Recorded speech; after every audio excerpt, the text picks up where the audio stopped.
Word के लिए transfer word के दो सिनोनिमस और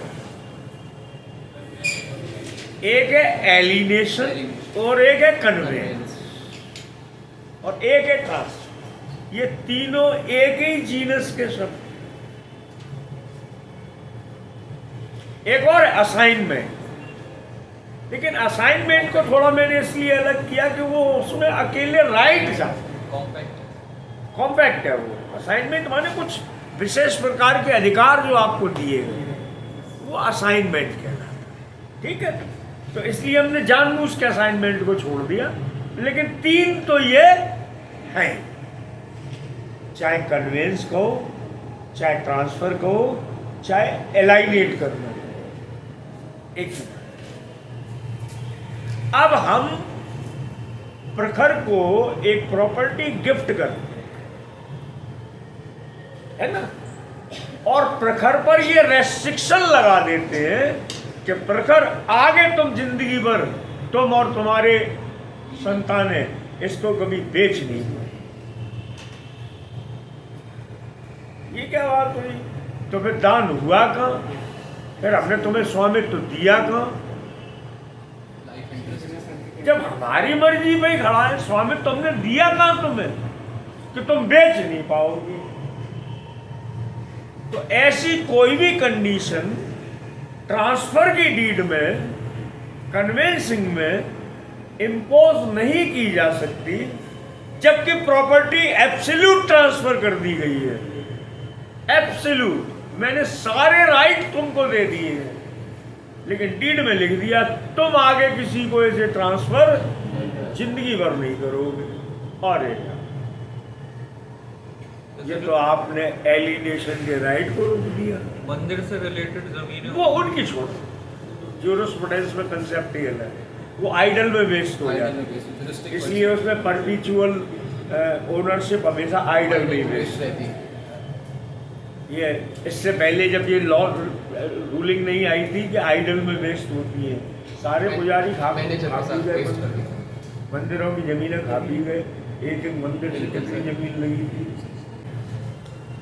कंडीशन रिस्ट्रेनिंग एलिनेशन, कि कोई ट्रांसफरर एब्सोल्युटली प्रॉपर्टी किसी को ट्रांसफर करता है। एब्सोल्युटली का मतलब मैं बता चुका हूँ, कोई भी राइट अपने पास ट्रांसफरर ने रिजर्व नहीं रखा, सारे के सारे right transfer. It means transfer is absolute.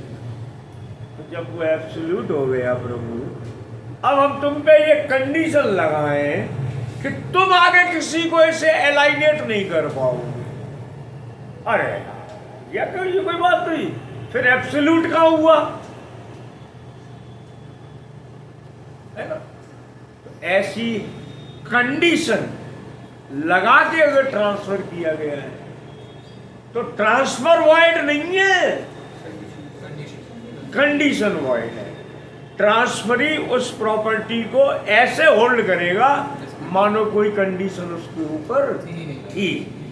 अब लेकिन कंडीशन दो प्रकार, एक पार्शियल और एक एब्सोल्यूट। हमने तुम्हें हमेशा के लिए रोक दिया कि तुम कभी ट्रांसफर नहीं करोगे, तो ये एब्सोल्यूट। लेकिन हमने कहा यार 1 साल तक तुम ऐसे किसी को बेचो,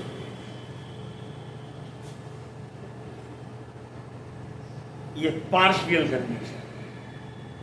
हाँ, ये माने, ठीक है, आगे बढ़े। और तुम्हें एक आगे, ठीक है, बेचोगे। मैंने कहा कि जब भी बेचोगे शिवम को ही बेचोगे, कंडीशन वॉइड है। लेकिन हमने कहा चाहे जाए बेचो, शिवम को मत बेचिए। जब पार्शियल कंडीशन नहीं, इन्हें मत बेचो, बाकी दुनिया खुली 140 करोड़ की पॉपुलेशन है ना कहीं। तो दूसरी चीज शायद मैंने कल आपको बताई हो कि जो बंटवारे होते हैं वो ट्रांसफर की कैटेगरी में नहीं आते। फैमिली सेटलमेंट होते हैं वो ट्रांसफर की कैटेगरी में नहीं आते, तो वो तो वैसे इसके परव्यू से बाहर ही है, तो उस पर तो कोई चक्कर ही नहीं। अब मैं सेक्शन को करूँ, where property is transferred subject to a condition or limitation. Limitation माने रोक लगाना, सीमाओं में बांधना है। Condition or limitation absolutely restraining the transferee or any person claiming under him, transferee या उसके सक्सेसर जो भी है, या उसने किसी और को ट्रांसफर कर दिया तो वो भी, क्योंकि वो उसके अंदर ही क्लेम करेगा।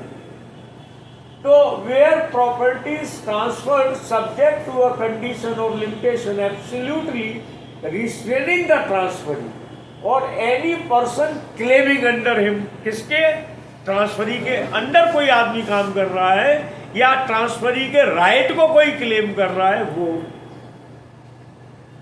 फ्रॉम पार्टिंग विथ और disposing of its interest in the property.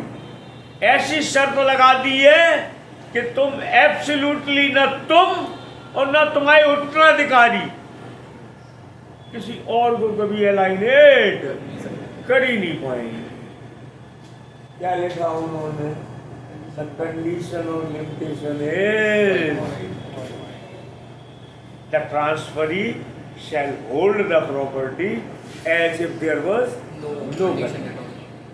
अंतरिधि उस संपत्ति को ऐसे धारण करेगा मानो उस पर कोई शर्त कभी थी। लेकिन आगे बढ़िए, लीज पर यह लागू नहीं।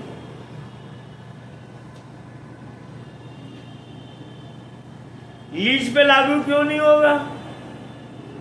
क्योंकि ownership absolute, lease absolute transfer थोड़ा ही है, लीज एब्सोल्यूट ट्रांसफर थोड़ा ही है। राइट टू यूज दिया है, पोजेशन दिया है, ओनरशिप तो हमारे पास ही है ना अभी, इसलिए लीज पर ये सेक्शन लागू नहीं है। आगे बढ़े, क्या लिखा है? Except in the case of a lease where the condition is for the benefit of the lessor or those claiming under him, lessor और उसके उत्तराधिकारी, him, provided that property may be transferred to or for the benefit of a woman not being a Hindu, Mohammedan or Buddhist, so that she shall not have power during her marriage to transfer or charge the same for her beneficial interest. अगर property किसी Christian महिला को दिया गया है, किसी जैन को दिया गया है, सिख को दिया है, लेकिन ये सब हिंदू का पर्सनल राइट्स के पहले वाले मैटर है। हाँ। ताकि प्रॉपर्टी का होल्ड जो है वो हमारी सोसाइटी पर ही रहा है, क्रिश्चियन पर एप्लीकेबल। अच्छा, इस मुसलमानों पे तो चैप्टर ही अप्लाई नहीं है पूरा, तो बात ही खत्म हो गई। चैप्टर 2 ही उन पे अप्लाई नहीं होता पूरा, जो अपन पढ़ा रहे हैं। उनके लिए ये रो वैलिड मानी जाएगी, लेकिन हिंदू, मुसलमान और बौद्ध में ऐसी रो, किसी महिला को अगर प्रॉपर्टी आप दे रहे हो तो उस पर ऐसी रो नहीं, मतलब ही नहीं है सर कि जब तक तुम शादीशुदा हो तब तक तुम इस प्रॉपर्टी को किसी को बेचोगी। क्यों बात नहीं कि जब तक तुम शादीशुदा हो तब तक तुम बेचोगी नहीं, रखो अपने पास, ओनरशिप हो गई तुम्हारी। लेकिन जब तक तुम शादी तुम्हारी चलेगी तब तक तुम इसे ट्रांसफर नहीं कर पाओगे। शादी तो यार किस्मत वालों ही हो जाएगी, साल 6 महीना चले जाती, साल 6 महीना चले शादी, वो किस्मत वाला आदमी। बाकी जाके लंबी खिंच गई। हमारे मित्र हैं, कहा थे अक्सर यार 25 साल हो गए ब्याह में, अब तो एक ही छत के नीचे जैसा लग रहा था बहन भैया रह गए।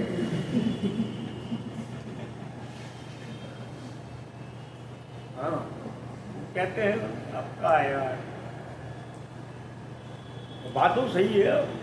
कहाँ हो जाए एक आदमी यार 24 घंटे जिसके पास तुम हो, क्या बातें करोगे, कितनी बातें करोगे, वो कितनी बातें तुम्हारे पास कर देख लें जो 25 साल में खत्म नहीं हुई। जीव एक बोले तांजू की बात है, कि तुम्हारी लाइफ हिस्ट्री इतनी ज़बरदस्त है कि सुनाते सुनाते 25 साल निकल गए, आज तक नहीं सुनी गई है।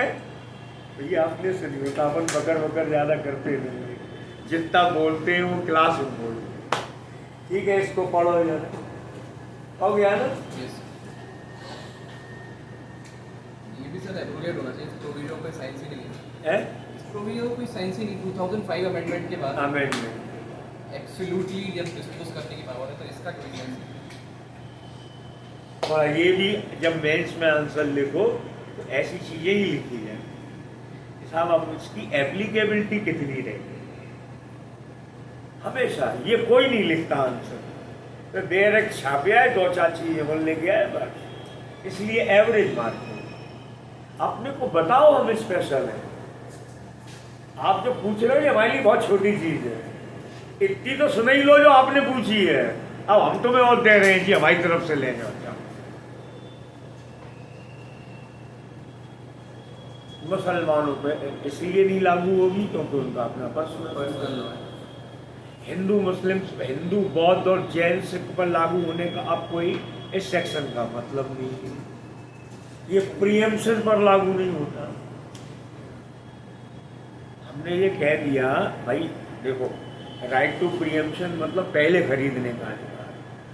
तो अब 2 भाई हैं, बगल बगल में घर है, एक भाई अपना बेच रहा है, तो पहला अधिकार उस दूसरे भाई को खरीदने का है, पहला अधिकार। आप अगर बेचने जा रहे हैं तो पहले भाई से पूछ लो तो भाई हम इसको बेचना चाह रहे हैं, हमें पैसे की जरूरत है, आप खरीद रहे हो क्या?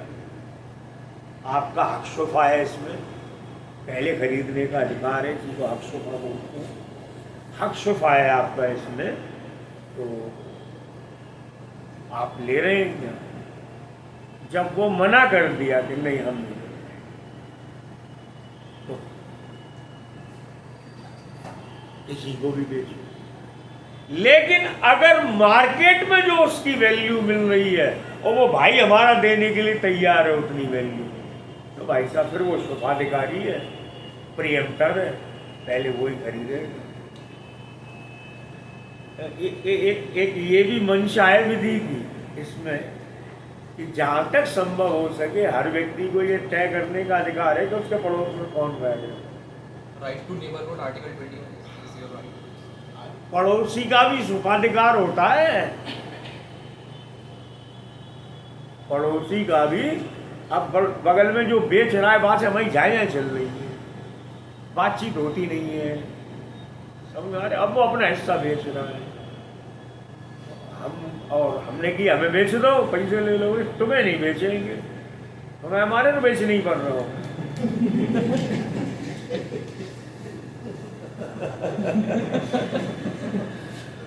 तो हम प्रियम्पशन का सूट लेके पहुंच जाएंगे 1 साल के अंदर। जैसा मार्केट में जो इसकी वैल्यू दे रहा हो उतनी हम देने को तैयार है, हमें दिलवाई जाए। कोर्ट प्रियम्पशन का हमारा राइट एक्सरसाइज करवाएगा, तो चाहे इतना कुड़कुड़ाता रहे।